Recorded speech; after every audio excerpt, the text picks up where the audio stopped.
You, John Fitzgerald Kennedy, do solemnly swear. I, John Fitzgerald Kennedy, do solemnly swear.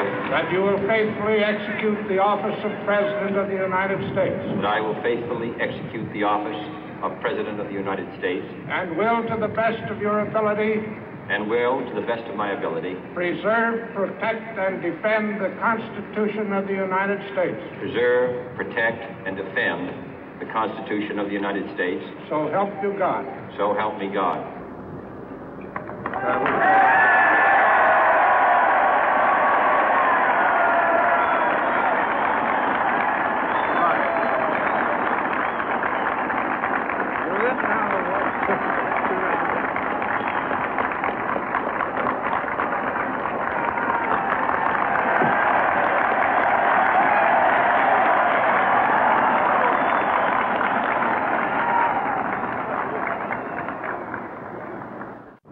Vice President Johnson, Mr. Speaker, Mr. Chief Justice, President Eisenhower, Vice President Nixon, President Truman, Reverend clergy, fellow citizens.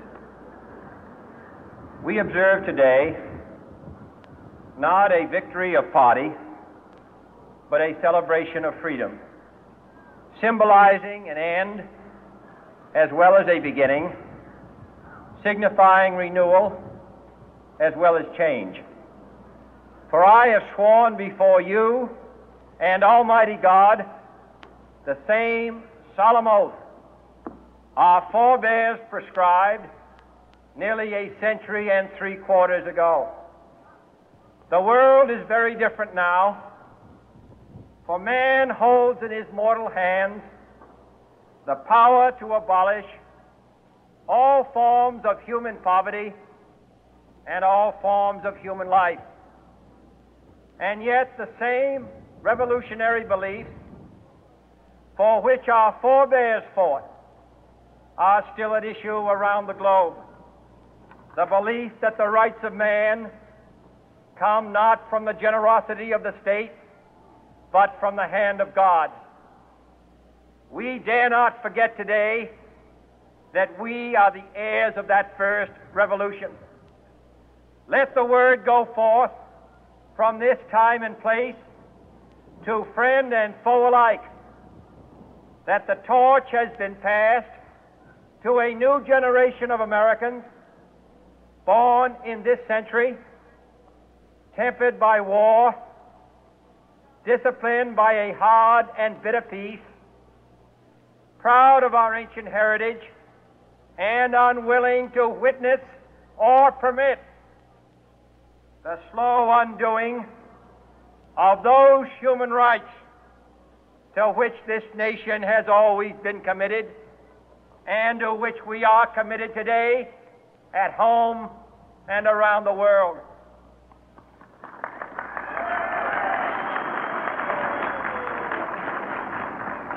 Let every nation know, whether it wishes us well or ill, that we shall pay any price, bear any burden, meet any hardship, support any friend, oppose any foe, to assure the survival and the success of liberty.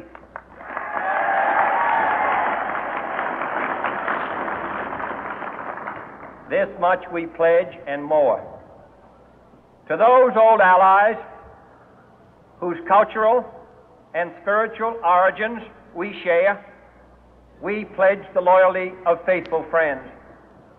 United, there is little we cannot do in a host of cooperative ventures. Divided, there is little we can do, for we dare not meet a powerful challenge at odds and split asunder. To those new states whom we welcome to the ranks of the free, we pledge our word that one form of colonial control shall not have passed away merely to be replaced by a far more iron tyranny.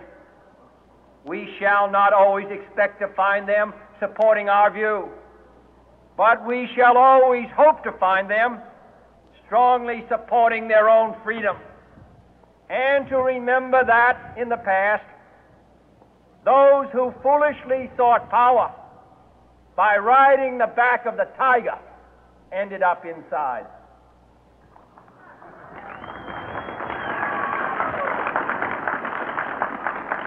To those people in the huts and villages of half the globe struggling to break the bonds of mass misery, we pledge our best efforts to help them help themselves for whatever period is required, not because the communists may be doing it, not because we seek their votes, but because it is right. If a free society cannot help the many who are poor, it cannot save the few who are rich.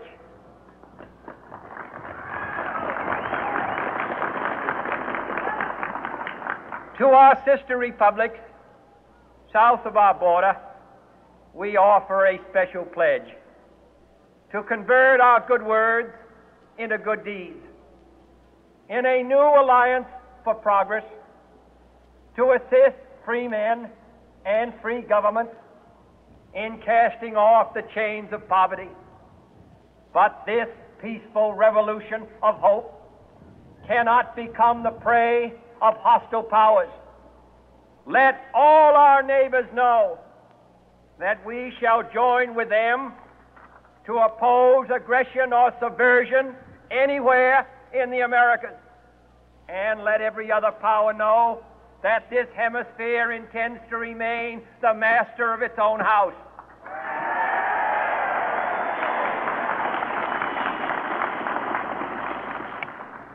To that world assembly of sovereign states, the United Nations, our last best hope, in an age where the instruments of war have far outpaced the instruments of peace, we renew our pledge of support to prevent it from becoming merely a forum for invective, to strengthen its shield of the new and the weak, and to enlarge the area in which its writ may run.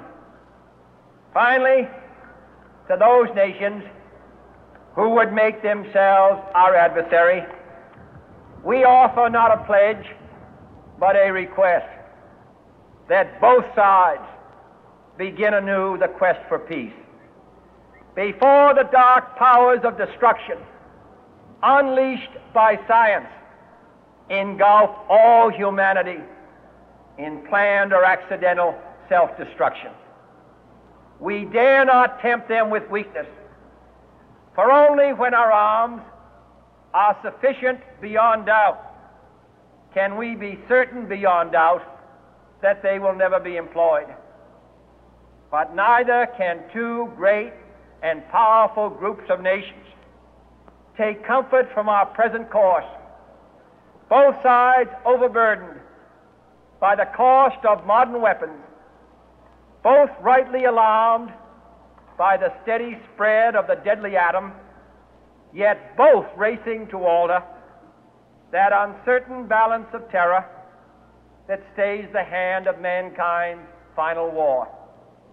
So let us begin anew, remembering on both sides that civility is not a sign of weakness, and sincerity is always subject to proof. Let us never negotiate out of fear, but let us never fear to negotiate.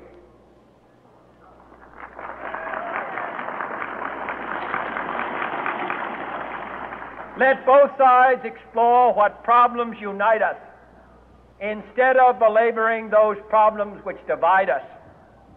Let both sides, for the first time, formulate serious and precise proposals for the inspection and control of arms, and bring the absolute power to destroy other nations under the absolute control of all nations.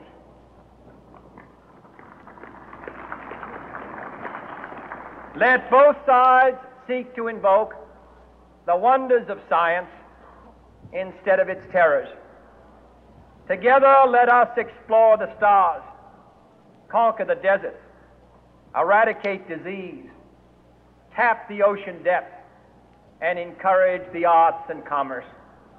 Let both sides unite to heed in all corners of the earth the command of Isaiah to undo the heavy burden and let the oppressed go free. And if a beachhead of cooperation may push back the jungle of suspicion, let both sides join in creating a new endeavor, not a new balance of power, but a new world of law, where the strong are just and the weak secure and the peace preserved.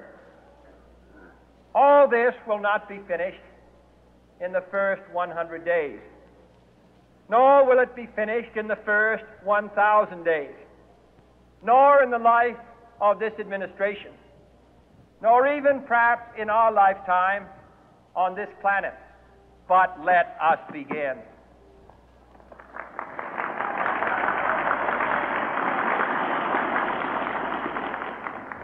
In your hands, my fellow citizens, more than mine, will rest the final success or failure of our course.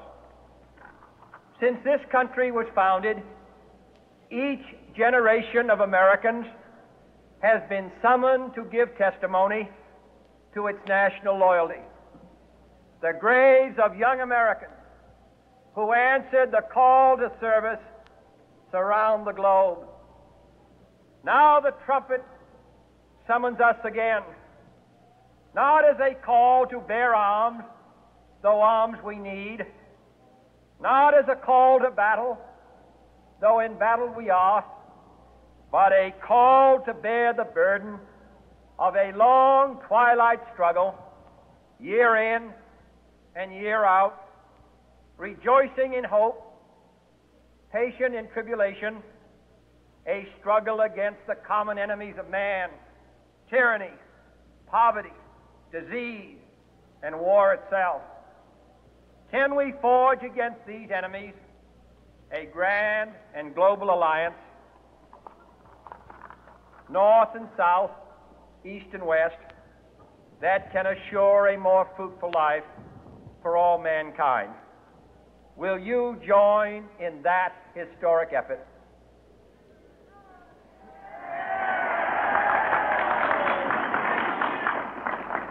In the long history of the world, only a few generations have been granted the role of defending freedom in its hour of maximum danger. I do not shrink from this responsibility. I welcome it.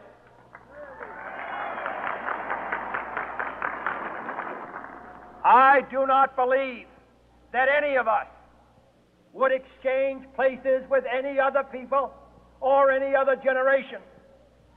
The energy, the faith, the devotion which we bring to this endeavor will light our country and all who serve it. And the glow from that fire can truly light the world. And so, my fellow Americans, ask not what your country can do for you, ask what you can do for your country.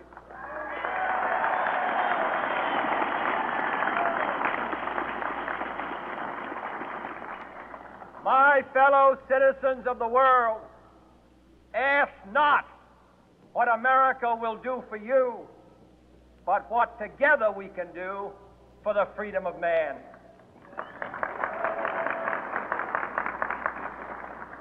Finally, whether you are citizens of America or citizens of the world, ask of us here the same high standards of strength and sacrifice which we ask of you.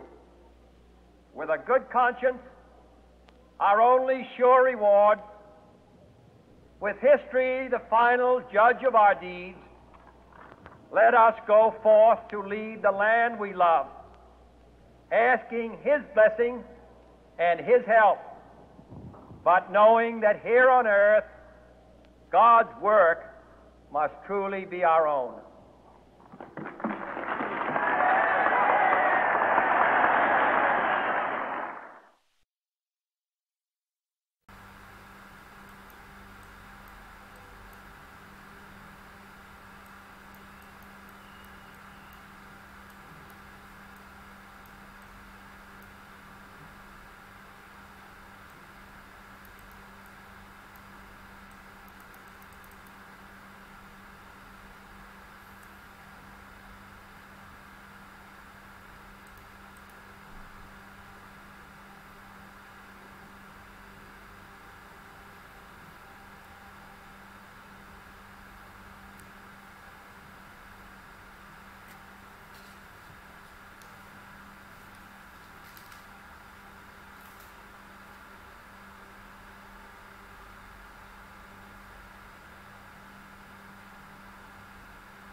liên quan mà liên là bọn Việt Nam mà nó còn việc biết cái dâu cay cay nó quá nó mở được nó mà không được mở rồi cái miếng á.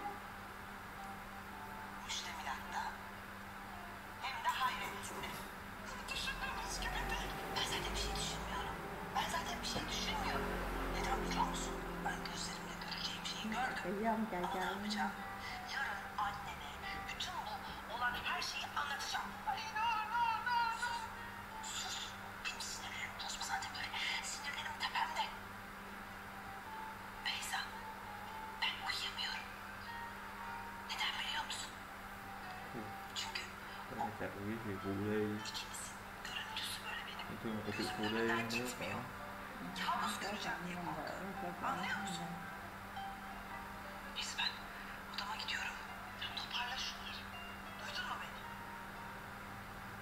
sợ. Yarın görüşeceğiz biz. Kiệt, anh ba được cái miệng ngựa đây á, anh lại uống sữa cái này đó, thì bị người ta cứu, rồi ngủ đi,